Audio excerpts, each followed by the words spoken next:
Okay, hello, good day sa'yo, Gemini. So, ang basa natin ngayon is para sa yung 19 to 21, no? So, second week po, and then pasensya na po at ngayon lang tayo nakapag-record uli. So, titingnan natin kung anong paparating sa'yo, no? So, pati sa iyong pag-ibig, sa iyong karera rin, no? Ayan. Okay, para po ito kay Gemini. Let's see, ano pong mensahe para kay Gemini? Ano ang paparating kay Gemini? Let's see. Oh, may party kang aatenan. Ready na bang yung mga damit na paparating sa'yo? Parang somebody will invite you sa party.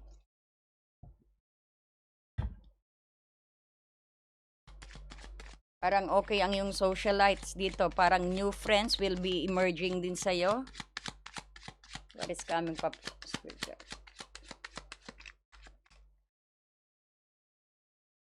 Wow, the sun. Napakasaya, joyous, empowerment. Oh, ang ganda ng darating sa'yo, ha? Full of fun, happiness, may clarity, enlightenment ka rin, no? Tell us more, Spirit Guide.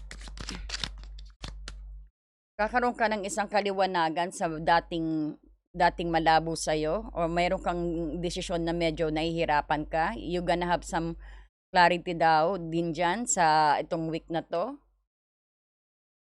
Wow, sa autumn harvest. Ay, nako. Antayan mo to sa autumn, ha? You will gonna harvest all the fruit of your labor dito. Panay, kasi may sun ka na. This is abundance din, no? Parang binigyan ka ng timeline. Autumn, anong month ba yan? Autumn? Unexpected. Ayan, talagang unexpected din. Merong parang divine interventions dito, no? Parang magugulat ka na lang, unexpected things may happen na kasi may sun ka pa, no? Kaya mamaya we'll get more clarity on that. Tignan pa natin kung anong paparating sa'yo. Pero sure yan, may mag-invite sa'yo, no? Sa bagay, Christmas party, ayan, meron kang aatenan na party na sigurado mag-enjoy ka at full of fun. And you could say, you're gonna meet a new friends na very positive din na ng energy nila, no? Kumbaga naka-align sa energy mo, no? Sa autumn daw, sa harvest, kumbaga, there's a lot of abundance na darating sa'yo. Parang you're shifting, no? May unexpected, sabihin din natin, unexpected na magugulat ka na nagbabago parang you are aligning, no? This December, parang madali ang pera sa'yo. Itong darating na linggo, itong linggo na to. May gustong kumausap sa'yo na. Ace of Air. Alas Mars. Ano po paparating para kay Gemini? Sa 19 to 21.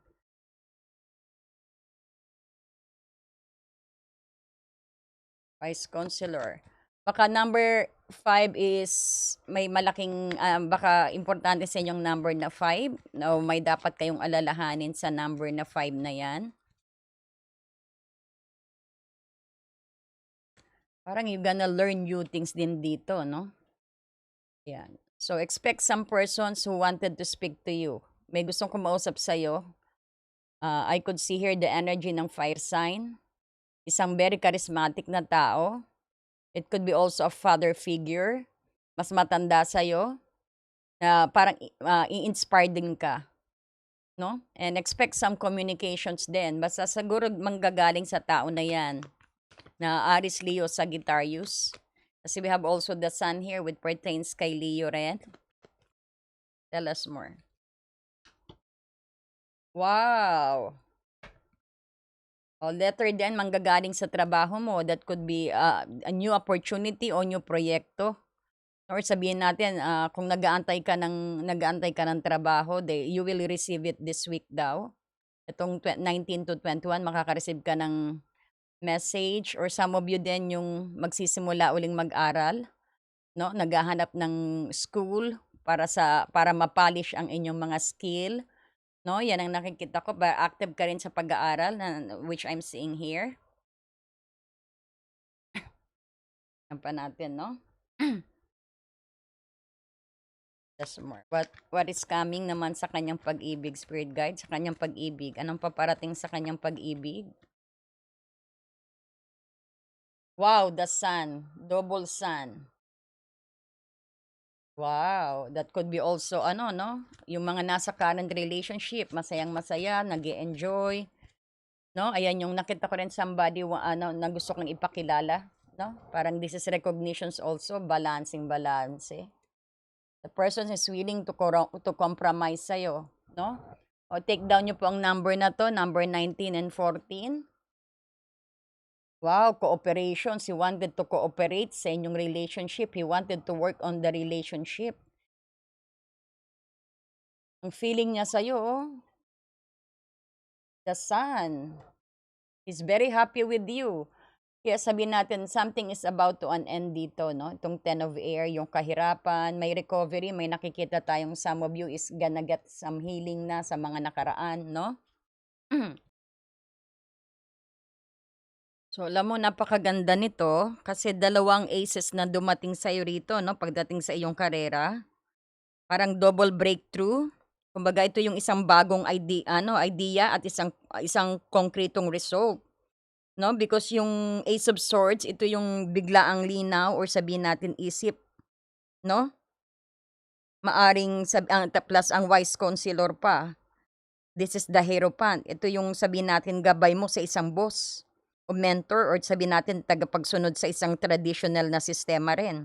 And then ang King of Fire naman, ito yung ikaw ito, puno ka ng self-confidence din, visions at command, no? At ang Ace of Earth, ito yung sinasabi natin isang bagong source ng income din o contract.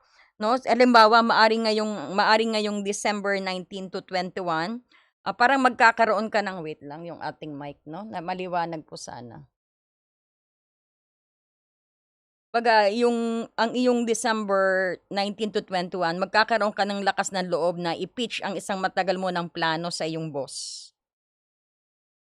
Boss, maaari itong King of Fire na to, no? O isang senior colleague mo, o sabihin natin isang wise counselor na magbigay sa iyo ng advice, no? Kung paano ito gagawin. No, kumbaga ito yung Ace of Air na nakikita natin. At maaari ring mauwi ito sa isang bagong project o bonus din na nakikita ko. Mukhang may ibibigay sa yung financial stability din ng ang Ace of Earth dito, no? Meron sigurong kakausap sa sa'yo na baka mai-promote ka. Ito sigurong boss mo, no? So, parang kailangan mong humanap din ng counselor para kung tatanggapin mo ba o hindi. Yeah, beautiful lang iyong karera, no? Lalo naman sa iyong pag-ibig, napakaganda. Andito yung healing and parang nagbi-build kayo together kasi Tree of Earth, no? Kumbaga, ang sun plus yung balance mo na plus itong balance na nakikita natin dito at ang Earth of 10 din, no? May 10 of air ka rin dito. Kumbaga may parang pagkatapos ng iyong hardship na nakikita natin dito, andito yung new beginning mo, no? Parang mas magiging matatag ang inyong pundasyon. Because ang sun, ito yung kaligayahan na 'to no? This is happiness at trust, no? Kumbaga wala kayong tinatago sa isa't isa, klarong-klaro kayo malinis kayo sa isa't isa, no? Nakita mo rin ang balance which is the temperance, andiyan diyan yung pasensya ninyo at yung maayos na komunikasyon, no? Lalong magiging maayos ang inyong komunikasyon, willing kayo mag-compromise sa isa't isa. Ayan din yung moderations din, balanse ng inyong pagsasamahan, parang give and take energy kayo. Walang lamangan, you say everything, nagbibigay ka ng pag-ibig, siya rin nagbibigay ng pag-ibig sa'yo, no? Sa mga single naman nakikita ko, this is about time sa inyo na i-accept na ang pag-ibig na inaalok o sabihin natin manligaw na, 'no? Parang nakita natin, ah, you are in a good vibrations, maraming nagkakagusto sa'yo, open your heart, 'no? Kumbaga you are ready na. Ibig sabihin try to socialite din ang nakikita ko rito. Mag-socialite ka rin at least, makikilala mo, 'no? Because the sun, ah, nire ah nire-ray kayong persons na 'yan, yang dapat na i-connect sa'yo. Sinisinagan na kayo ng araw para magtapat kayo, 'no, para to be in one. So, maging open ka rin sa pakikipagkaibigan na nakikita natin dito, 'no? Be positive always kasi nakita rin dito yung hirap mo, no? You are ready na because balanse na, nagkaroon ka na rin ng healing dito, may healing ka na. No, kumbaga nai-let go mo na yung past mo, it's about time to party ang sabi rito, 'no? Sa autumn may nakikita tayo baka dan yung time din na nakikita natin na darating din talaga ang taong persons mo. Kumbaga yung paghihirap mo ito dito, yung paghihirap mo, 'no, kumbaga magkakaroon ng alignment kasi may unexpected, may divine interventions. This is a good break din na kumbaga, yan na siguro yung 10 of air, may panibagong magugulat ka na lang na magbabago ang ship mo, na-a-align ka sa mga taong ka-level mo. Lahat nakikita ko yan sa siguro 4 na zodiac na yung may sudden shock na parang unexpected things na mangyayari na ina-align kayo ng universe. 'No, tinataas ang inyong nag-a-ascend na kayo, ang inyong vibrations, 'no, mapapansin niyo the abundance is coming, flowing towards you. Mga taong ano sa inyo, ibang-iba sa dati ninyong mga kaibigan, 'no? So, nakikita ko rin dito sa inyo, tapos na yung ano, o sa mga relationship, tapos na yung sa wakas din natapos na yung melodrama ninyo sa mga nag-aaway, matatapos din ng 21 to ng 21. So, kasi nakikita mo rito, kung in a relationship, kumbaga matatapos ng isang mahabang away ninyo o cold war ninyo kung nagkaaway kayo. Kumbaga magkakaroon kayo ng masayang pag-uusap itong weekend. It might be sun. Dito rin yung kung saan magiging balanse ang inyong pananaw sa buhay. So, ito yung mapag-usapan ninyo yung plano ninyo sa bahay or may mga future goals ninyo, no? Kumbaga, you are working, building together as a team itong Tree of Earth na 'to, 'no? So, halimbawa kung single ka naman, 'no, kumbaga this is sa wakas, 'no, kumbaga sasabihin mo sa wakas makaka-move on ka na sa isang napakasakit na nakaraan, itong dinulot ng Ten of Air dito, 'no? Kumbaga mararamdaman mo na yung self-love mo, tsaka you're gonna be very happy rin sa Sun. Dahil you have the sun here, maaring may mga makikilala ka rin sa trabaho dito na nakikita ko o sa isang group activity dahil nga itong Tree of Earth dito. Ito yung magbibigay sa'yo ng kapayapaan sa loob, no? So, ang nakikita ko rito ang period na 'to yung tungkol sa ano mo rin, sa pag-alis at luma at pagyakap sa bago na nakikita natin. Kumbaga sa karir mo, huwag kang matakot maging isang leader. Sa pag-ibig naman, piliin mo yung kapayapaan kaysa sa pride. So, kumbaga ang career focus mo na nararamdaman ko rito, take the risk, 'no? Take the money kumbaga dito. Because andiya diyan ang opportunity, kumbaga 'no? Go ahead, grab that new opportunity, grab that money. Huwag kang matakot makipag-usap, huwag ka rin matakot manghingi ng raise, 'no? Andiyan din sa love focus mo naman nakikita yung forgive the past and because of this 'no, Ten of Air, forgive the past and focus on building the future just like what the Three of Wands dito, na make it balance. So, kung makikita mo rito, maganda, okay naman. Tingnan pa natin kung saan ka dapat mag-focus, 'no? Saan po dapat mag-focus si Gemini? Saan po dapat mag-focus si Gemini? Itong week na 'to, spirit guide. Saan po dapat mag-focus si Gemini? Let's see. Saan po dapat mag-focus? What excuse am I making right now? Ayan, sinabihan ka na. Ito tama, kaya kasi yan, no, sa karir mo. Baka ayan na nga na ino-offeran ka na ng mga new opportunities, no? So, you don't need to make excuses, kagaya ng message ng kung saan ng career focus mo. No? Take the risk, take the leap of faith. Huwag kang matakot, no? The opportunities here this week, tanggapin mo, wag kang gumawa ng kung ano namang alibi para hindi mo mag-grab ang opportunity na 'yan. Ang sabi ng iyong soul. This is what your soul wanted you to know, no? No more excuses. Grab that opportunity pagdating sa karera, no? So, ayan, no, sinasabi dito, what excuses am I making right now?